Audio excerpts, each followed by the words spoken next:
मुलगी जरी जन्माला आली तर आज आपण एक योजना आणलेली आहे, ती योजना देखील चालू आहे।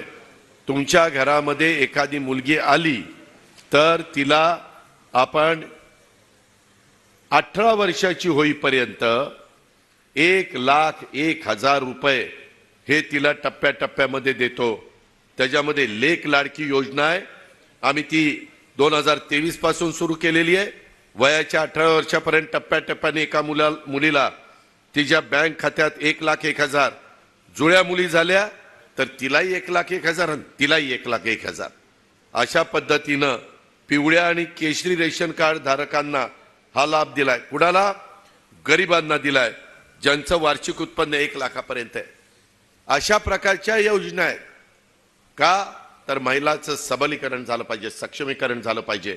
आणि त्याच्यातनं आता आणलेली 21 ते 65 वयोगटातली ती योजना 1,500 रुपये प्रमाणेची ती पण योजना माझ्या मायमाऊलींनो ही तुमच्याकरता आहे।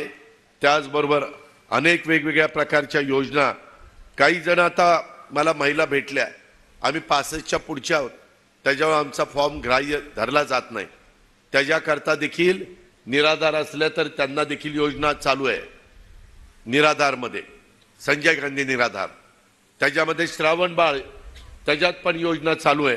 कुठली तरी एक योजना ही त्यांना लाभ म्हणून लाभार्थी आम्ही देणार। आता एक वयोश्री योजना, 65 वर्षापेक्षा जास्त वय असलेल्या ज्येष्ठ नागरिकांना, आमचे पुरुष असेल किंवा आमची स्त्री असेल, तिला ऑनलाईन अर्ज करायचा, 3,000 रुपयापर्यंत तिला आम्ही आर्थिक लाभ देणार। कशा करता? ज्येष्ठ नागरिकांना चष्मा घ्यायचा असेल, ऐकायला कमी येतं श्रवण यंत्र घ्यायचं असेल, फोल्डिंग वॉकर चालण्याच्या करता कधी अडचण येतं तो घ्यायचा असेल, अशा प्रकारची साधनं उपकरणं खरेदी करण्याच्या करता ज्येष्ठ नागरिकांचं मानसिक स्वास्थ्य चांगलं ठेवण्याकरता ही वयोश्री योजना सुरू केलेली आहे।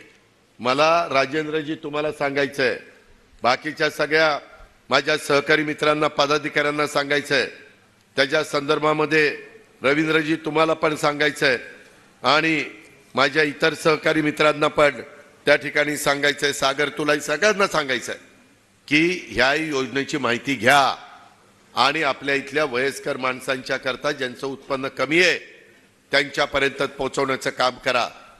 ही जनसन्मान यात्राच त्याच्याकरता आहे की जनतेचा सन्मान झाला पाहिजे। आम्ही जनसेवक आहोत, आम्ही लोकप्रतिनिधी असलो तरी जनतेचं सेवक म्हणून आम्ही काम करतोय, त्याच्यात आम्हाला समाधान मिळतं। ते व्रत आम्ही वाहून घेतलेलं आहे। त्याच्यामध्ये माझ्या महिलांच्या करता पिंक ई रिक्षा पण आहे, ते 18 ते 35 वयोगटातले आहेत, त्याची पण माहिती द्या।